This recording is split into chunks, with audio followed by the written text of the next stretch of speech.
Hello everyone, welcome to my channel. आज हम बात करेंगे 5 ऐसे अफेयर्स या चीटिंग स्कैंडल्स की जहां आउटकम ये रहा कि एक एक्टर या एक्ट्रेस का तो करियर ही खतरे में पड़ गया या इमेज सुधारने में सदियां लग गई, वहीं जिसके साथ ये अफेयर था उसके करियर पर आंच तक नहीं आई।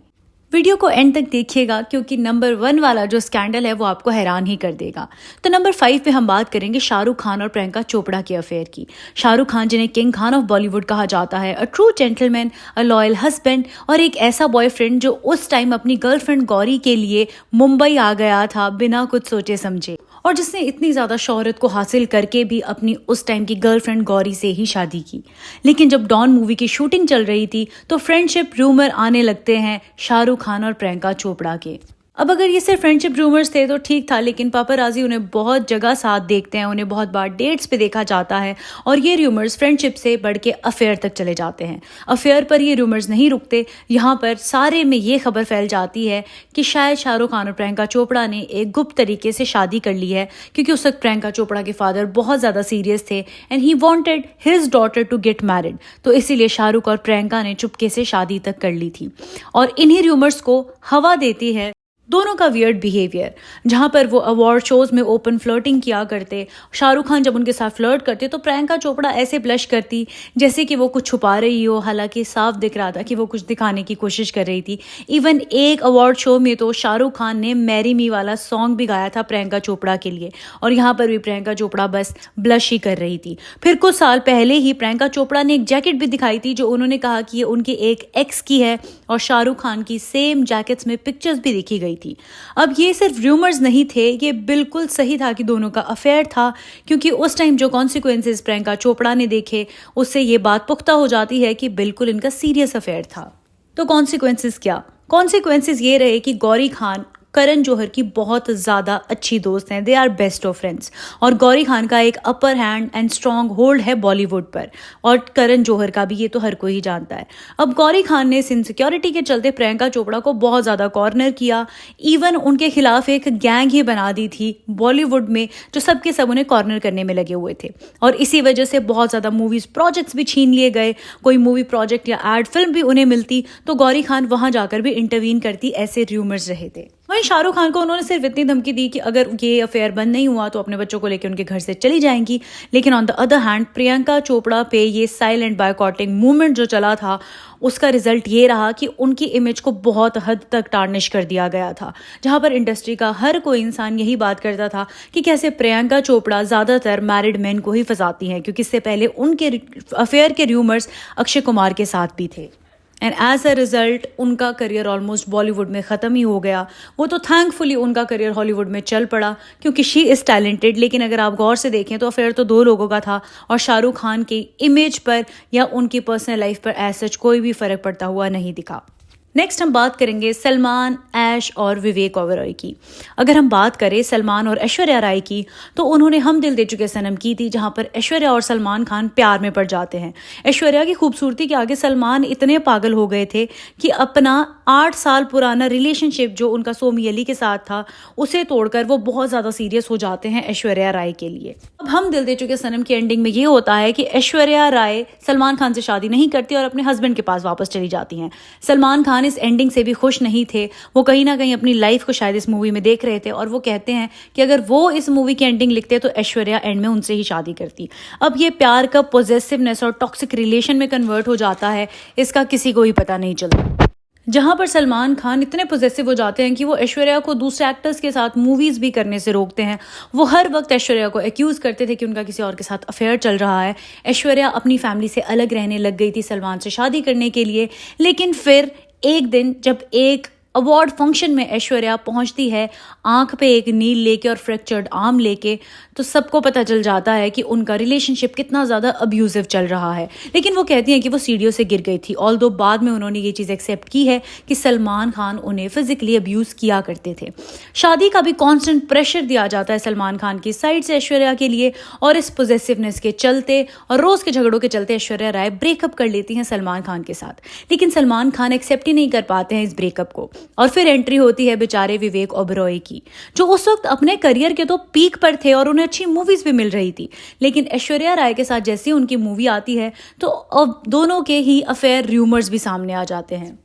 और ये अफेयर जैसे ही पता चलता है सलमान खान को, तो सलमान खान धमकियों से भरी कॉल्स करनी स्टार्ट कर देते हैं विवेक ओबरॉय को, जहां पर उन्होंने एक ही रात में 41 कॉल्स की विवेक ओबरॉय को। और विवेक को उस टाइम बहुत लोग पंप मार के कहते हैं कि तुम्हारी तो कोई गलती नहीं है, सलमान की गलती है, तुम एक काम करो, मीडिया के सामने सब कुछ बता दो। और विवेक ओबरॉय वैसे ही करते हैं। Salman was a big name at that time, और वही यूज करके वो विवेक को ओपनली कॉर्नर कर देते हैं। उन्हें कोई मूवी नहीं मिलती, कॉन्सिक्वेंस ऐसा रहता है कि सारी मूवी से हाथ धोना पड़ता है, उनका करियर बर्बाद हो जाता है। और वहीं सलमान खान और ऐश्वर्या राय का करियर जैसा का तैसा ही चल रहा था। नंबर 3 पे बात करते हैं करीना कपूर और शाहिद कपूर की। करीना कपूर और शाहिद कपूर के डेटिंग रूमर स्टार्ट हुए थे 2005 से, और ये 2011 तक चले थे। ऑल्दो कहा यह जाता है कि Kareena Kapoor was more loyal and serious for Shahid, लेकिन शाहिद के अफेयर्स के रूमर्स आते जाते रहते थे। इवन बहुत बार उनके इंटरव्यूज में भी क्लियरली देखा गया कि करीना कपूर बहुत ज्यादा ट्रू लव करती हैं शाहिद से, लेकिन शाहिद उतने भी सीरियस नहीं है रिलेशनशिप में। अब छोटे मोटे अफेयर्स तो आते जाते रहे, लेकिन फिर एक क्यूट और इनोसेंट फेस की एंट्री होती है इन दोनों की लाइफ में, जिनका नाम था अमृता राव। शाहिद और अमृता के अफेयर्स के रूमर्स इतने ज्यादा हो जाते हैं कि अब ये बॉदर करना शुरू कर देता है करीना कपूर को भी। करीना अगर हम बात करें तो इंडस्ट्री में सच में बड़ा नाम है, और बहुत लोग कहते हैं कि शी इज अ बिग बुली, जहां पर उन्होंने बिपाशा बासु, प्रियंका चोपड़ा, अमीषा पटेल और पता नहीं कितनी एक्टर्स को क्या क्या कहा है, और उनका बहुत ज्यादा अच्छा होल्ड भी था इंडस्ट्री में। इसके अलावा उन्होंने बहुत बार जो मन में आया वो कहा है किसी भी एक्टर के लिए, तो करीना कपूर से ये एक्सपेक्टेड ही था। अब मूवी की शूटिंग होती है जिसका नाम होता है सत्याग्रह, जहां पर करीना कपूर के साथ साथ अमृता राव भी उस मूवी में थी। अमृता चाहती थी कि वो करीना कपूर के साथ अपने जो भी इश्यूज हैं उन्हें रिजॉल्व कर दे, और वो बताया कि शाहिद के साथ उनका कोई ऐसा अफेयर नहीं चल रहा है। लेकिन सेट्स पर बहुत उल्टा देखा गया, जहां करीना बहुत ज़्यादा येल करती थी उन पे, बहुत ज़्यादा रूड रहती थी अमृता के साथ। एक बार तो वो चलते हुए रास्ते में उन्हें दिखी और वो एकदम से उन पे चिल्ला ही पड़ी कि मेरे रास्ते से हट जाओ। और इवन वो दूसरे एक्ट्रेस को भी इन्फ्लुएंस करती थी अमृता को हेट देने के लिए। अमृता ने बहुत ट्राई किया इस रिलेशनशिप को सॉर्ट आउट करने का, लेकिन Kareena instead of asking Shahid, वो ड्रैग करती रही अमृता को इस अगली बॉलीवुड पॉलिटिक्स में। अब अमृता और करीना के स्कैंडल की वजह से शाहिद कपूर के करियर पर तो कोई फर्क नहीं पड़ा, लेकिन उन्हें इतना ज्यादा कॉर्नर किया गया कि अमृता राव के हाथ से बहुत ज्यादा ad films, movies, projects slip होते गए, और अमृता धीरे धीरे वैनिश ही हो गई इंडस्ट्री से। No wonder people call Kareena Kapoor a big bully of Bollywood. अब बात करते हैं नंबर 2 की, जिसमें आता है रणबीर और दीपिका पादुकोण का अफेयर। दीपिका पादुकोण ने अपना डेब्यू किया था ओम शांति ओम से, और एकदम से वो नेशनल क्रश बन जाती है, जहां इंडस्ट्री में आते ही उनके अफेयर के रूमर्स MS धोनी, युवराज सिंह, निहार पांड्या के साथ आते हैं। लेकिन हेडलाइंस बनती है जब 2007 में रणबीर कपूर और दीपिका डेट करना शुरू करते हैं।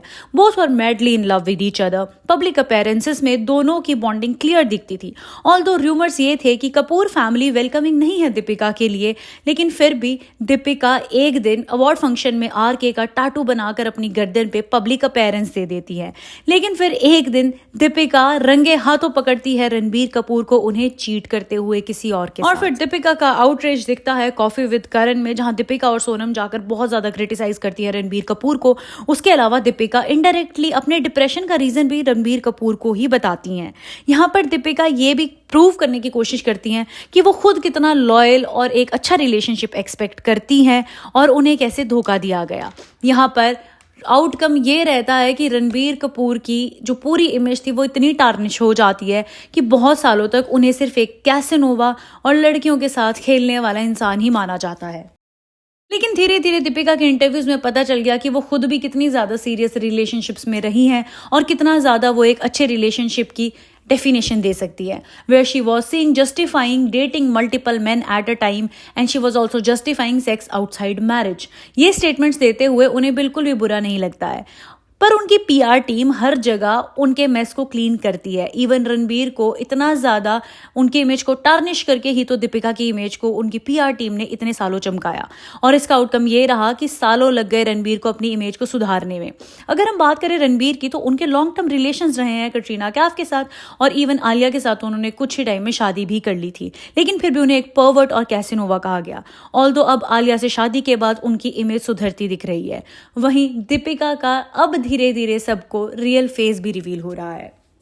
लेकिन टॉप पे है रेखा जी के अफेयर्स। रेखा जी के अफेयर्स अमिताभ बच्चन के साथ रहे हैं, विनोद मेहरा, संजय दत्त, अक्षय कुमार, इवन कि जब उनकी शादी बिजनेसमैन मुकेश अग्रवाल से हुई थी और शादी के बाद रेखा को पता चलता है कि वो एक डिप्रेशन के मरीज हैं, उन्हें छोड़ने के बाद मुकेश अग्रवाल रेखा के दुपट्टे से ही खुद को फांसी लगा लेते हैं, तो उस वक्त रेखा की मदर इन लॉ ने उन्हें ही ब्लेम किया था और ये कहा था कि वो एक ऐसी औरत है जो मर्दों को खा जाती है।